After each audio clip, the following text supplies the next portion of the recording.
Sud Radio Berkov dans tous ses états, le fait du jour. Et elle a signé aussi un certain nombre de contrats. Un certain nombre de contrats. Mais alors, qu'est-ce qui se passe en ce moment? Eh bien, il se passe des choses. On en parle tout de suite avec Michel Rivasi. Bonjour Michel Rivasi. Bonjour. Bonjour, tous heureux de vous accueillir à l'émission. Vous êtes députée européenne, Europe Écologie Les Verts. Alors Michel Rivasi, quand même, des choses nouvelles. D'abord, appris ça, vendredi dernier, que le parquet européen avait ouvert une enquête sur l'achat de vaccins anti-Covid dans l'Union européenne. Le bureau du procureur général européen confirme avoir une enquête en cours sur l'acquisition des vaccins anti-Covid dans l'Union européenne. Cette confirmation exceptionnelle intervient en raison d'un intérêt extrêmement élevé du public, disent-ils. Aucun autre détail ne sera rendu public à ce stade. Michel Rivasi, on vous a déjà reçu, on a parlé longuement de ces histoires de contrats, de ces contrats biffés, du temps que vous avez eu à avoir connaissance des contrats et encore. On a appelé plusieurs fois avec vous, mais là, ça passe un cran, ça saute d'un cran quand même avec cette plainte déposée par le procureur européen. Et je rappelle juste un mot d'un de vos collègues, Miroslav Kolokojic, qui dit ceci. Il dit ceci, c'est Miroslav Kolokojic qui le dit, 4,5 milliards de doses de vaccins Covid-19 pour 450 millions de citoyens de l'Union européenne. Et il ajoute, c'est une des plus grandes affaires, sinon la plus grande affaire de corruption de l'histoire. Est-ce qu'il va un peu loin ou vous corroborez cela? Effectivement, il y a eu plus de 4 milliards de doses pour 71 milliards d'euros, pour tout vous dire. 71 milliards d'euros, d'accord. Oui. C'est des contrats colossaux qui sont achetés par la Commission européenne et par les États membres qui ont acheté les doses. Bien sûr. Mais je voudrais revenir un peu à l'historique. Oui. Première chose, en juin, la médiatrice a été saisie par un journaliste qui a demandé à avoir communication des SMS que la présidente de la Commission a envoyé à M. Bourlac, et président directeur général de Pfizer. Exact. La médiatrice a demandé à avoir accès à ces SMS.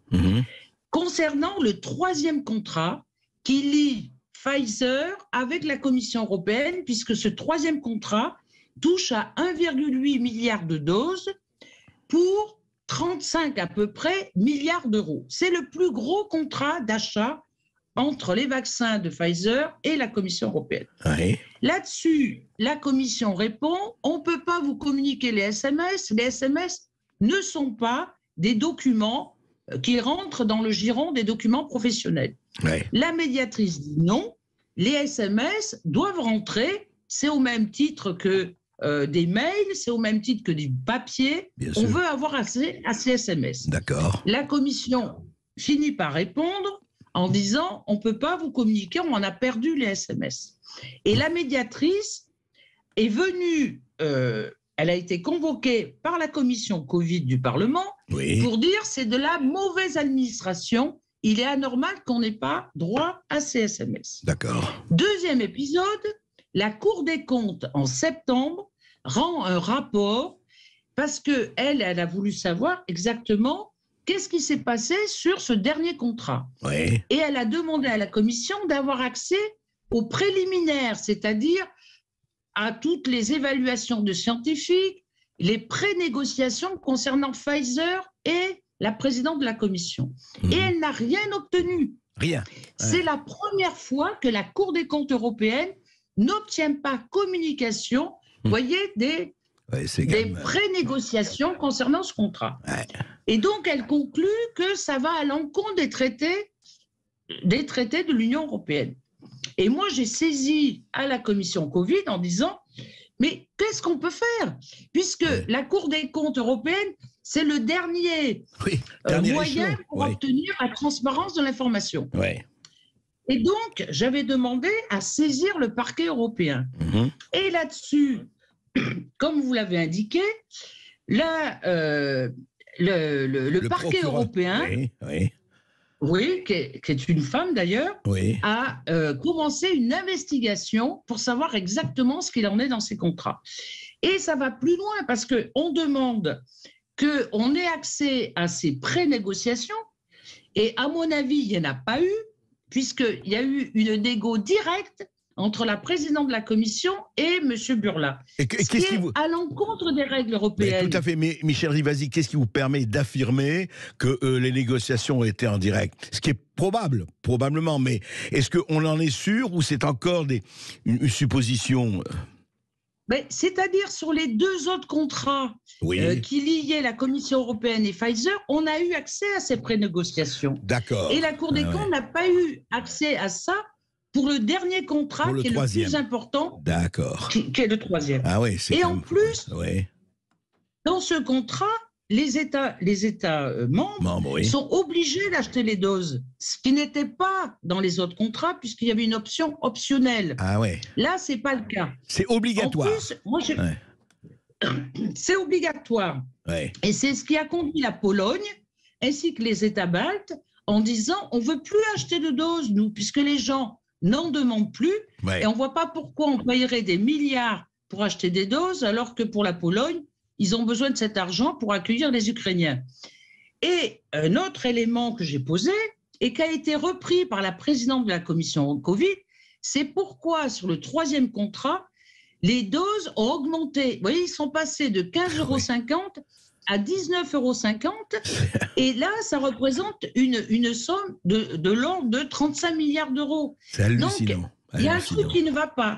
Oui. Il y a l'obligation d'acheter des doses, il y a l'augmentation des vaccins. Et sur quelle justification? Pourquoi sur autant de doses, on augmente encore les doses? Donc, on rend, si vous voulez, d'ailleurs, ça ne touche pas seulement Pfizer, mais ça touche aussi Moderna. Oui, tous ces gens-là deviennent milliardaires. Ils augmentent les doses sans justification. Et en plus, on n'a même pas accès à la pré-négociation. Oui, c'est ça qui est incroyable. Ouais. C'est fou. Moi, j'ai trouvé ça super que la procureure européenne se saisisse, mène des investigations. Et j'espère que, moi, je serai pour auditionner Mme Ursula von der Leyen, qu'elle nous explique pourquoi elle a court-circuité, si vous voulez, le groupe de négociation qui devait faire justement la justification et l'abaissement du prix des doses. Parce que qui c'est qui paye? C'est nous, en fait. Bien sûr. Puisque c'est nos États membres qui payent les doses. Bien sûr, mais alors Michel Rivasi, si je vous comprends bien, pour le 3e contrat, ça aurait été un contrat presque personnel entre Ursula von der Leyen et les PDG des laboratoires pharmaceutiques. C'est-à-dire qu'elle a pris l'initiative... Enfin, elle était peut-être entourée, mais elle a pris ça, c'est elle personnellement, quoi. Ben oui, parce qu'elle a chanté le processus. Il y avait un comité de pilotage, il y avait un comité de négociation, et en fait, il semble qu'elle l'ait complètement chanté, c'est-à-dire qu'elle n'a pas respecté le droit européen. Et c'est pour ça qu'il faut saisir le parquet européen, il n'y a que la justice qui peut essayer de faire la clarté là-dessus. Parce que ce n'est pas des sommes anodines, c'est des sommes colossales. 71 milliards de dollars en tout, vous le dites. Oui, 71 milliards de dollars, quand même. C'est énorme. Mais sur l'ensemble, quand même, des doses de vaccins. Vous voyez, ça ne touche pas que Pfizer. Bien sûr. Pfizer, c'est de l'ordre de 35 milliards d'euros. Pas mal. Les 71 milliards d'euros, c'est sur les vaccins Moderna, AstraZeneca, etc. Je comprends. Donc, on veut faire la lumière là-dessus. Et la commission Covid et la présidente, maintenant, elle est convaincue qu'il y a un loup. Vous voyez? Et comme disait Martine Aubry, quand il y a du flou, il y a un loup. Et là, il y a un problème. Oui. Non, c'est vrai que le flou et le loup apparaissent assez, pour une fois, assez clairement, comme on dit. Mais Michel Rivasi, l'enquête a été ouverte quand par cette procureure européenne? C'est très récent ou c'est... Il y a quelques jours. D'accord. En fait, on a eu l'information... j'ai eu l'information vendredi, comme quoi elle ferait une enquête. Oui. Et alors, c'est il y a quelques jours. Oui. Alors justement, ce qui est étonnant dans cette histoire quand même, parce que faut rappeler, et vous nous l'avez dit à deux reprises déjà, c'est que toute cette enquête, enfin tous ces contrats ont quand même été, pendant un temps, c'était toute une histoire pour avoir les contrats. Et attention, quand vous les avez eus, les contrats étaient à moitié biffés. C'était bien ça. Mais on les a toujours pas eu, les contrats, dans leur globalité. On a eu des contrats noircis, Oui. que ce soit sur... Ah, je vous entends plus là. Peut-être Michel Rivasi, il faut prendre votre portable. Oui, on n'entend plus là, on vous entend pas. Est-ce que vous pouvez prendre votre portable? Est-ce que... Oui, on n'entend pas Michel Rivasi, mais on voit ce qui se passe. Hein, quand même, c'est hallucinant quand même ce que nous dit Michel Rivasi et ce que nous disent les procureurs européens. Il y a un problème. Il y a une Rivasi, coupure. ça y est, oui, ça y est, on vous entend. Il y avait une petite coupure. Alors, justement, vous dites que juste à l'heure où on parle, vous n'avez pas encore eu la totalité des contrats? Ah ben, on n'a pas eu la totalité des contrats. On n'a eu que des contrats noircis, biffés. Ouais. Moi, j'ai soulevé à la commission Covid pourquoi on ne sait toujours pas combien la commission a donné à chaque laboratoire. Oui. Que les laboratoires comme Sanofi et comme CureVac, eh bien, on ne sait toujours pas quelle est la somme qu'on leur a donnée. Ouais. Est-ce qu'ils ont remboursé, vu qu'ils n'ont pas trouvé de vaccin, est-ce qu'ils ont remboursé à la commission? On ne sait rien. On n'a pas de traçabilité. Ouais. À la limite, il n'y a que CureVac qui a dernièrement donné quoi, il avait reçu 425 millions d'euros pour trouver un vaccin qu'il n'a pas trouvé. Ouais. Mais c'est quand même... Ce que je voudrais dire, c'est que c'est des sommes tellement importantes. Bien sûr. Il est anormal que ce soit les labos qui bloquent les contrats. Enfin, soi-disant, c'est les laboratoires. Mais je pense que c'est aussi la commission, parce que les négociations, elles sont toujours en faveur des laboratoires pharmaceutiques et pas en faveur des citoyens européens. Ouais. Pourquoi ? Ça a été soulevé par la Cour des comptes, d'ailleurs. Pourquoi, par exemple, sur la responsabilité en cas d'effet secondaire, ce sont toujours les États membres qui vont payer à la fois les indemnités sur des gens qui peuvent être malades et même les avocats des laboratoires. J'allais le dire, même les avocats des laboratoires seront payés par le citoyen européen. C'est intéressant. Exactement. Ouais. Et la commission, d'ailleurs, la Cour des comptes dit, je ne comprends pas que... Oui, attendez, on a...